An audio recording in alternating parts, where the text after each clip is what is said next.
अस्सलाम वालेकुम, welcome to my channel. आज मैं आपको मगज़ साफ़ करने का तरीका बता रही हूँ। आप बकरीद आ रही है, आप मगज़ को किस तरह साफ़ करेंगे, बहुत इजी तरीका मैं आपको बता रही हूँ। एक पतीली लेंगे, उसके अंदर जितने मैंने बकरे के मगज़ लिए हैं, आप इस तरह गाय के भी मगज़ साफ़ कर सकते हैं। इस पर जिंजर गार्लिक पेस्ट डालेंगे, फिर इसके अंदर डालेंगे पानी, 1 कप पानी डालेंगे। 1 से 2 कप पानी आप डाल सकते हैं। फिर इसमें लौंगे डालेंगे,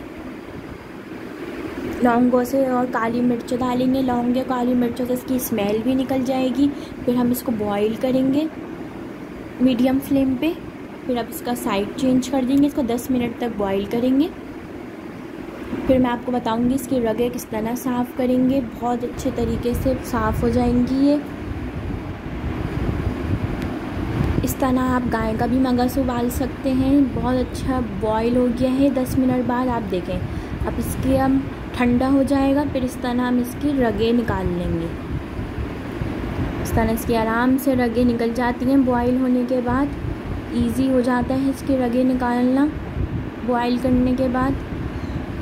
फिर आप इससे मगज़ बना लें, मगज़ कढ़ाई बना लें, मगज़ मसाला बना लें, जो भी आप इससे बनाना चाहें। इसको आप नहारी के साथ सर्व कर सकते हैं। इसका आप इस तरह आप फिर खटाखट भी बना लें, जो आपको यूज़ करना हो, जिस चीज़ में इस्तेमाल करना हो मगज़ आप उसमें इस्तेमाल कर लें।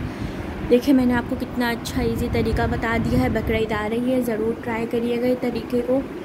इस तरीके से ज़रूर इसकी ब्रेन की रगें निकालिएगा। इस तरह इसकी रगें निकाल लेंगे। अगर रेसिपी पसंद आए तो इसको लाइक, शेयर, सब्सक्राइब करिएगा। देखें कितनी आसानी से, कितनी इजी तरीके से निकल रही हैं। बॉईल करने से एक तो इसका फ़ायदा ये होता है कि ये जल्दी पक भी जाता है। जो भी चीज़ आपको बनानी होती है उसमें जल्दी पक जाता है ये। और इसकी रगें भी बहुत अच्छी निकल जाती हैं। और जो काली मिर्च, लौंगे डाली हैं, लहसुन अदरक का पेस्ट डाला है, उससे सारी इसकी स्मेल जो होती है वो भी निकल जाती है। बहुत अच्छा तरीका है ये। इस तरह निकाल के देखिए, इस तरह सब निकाल ले, कितने अच्छे तरीके से निकल गई है। देखें कोई भी आपको में नज़र नहीं आएगी। बहुत अच्छा तरीका है ये, ज़रूर ट्राई करिएगा। अल्लाह हाफिज़।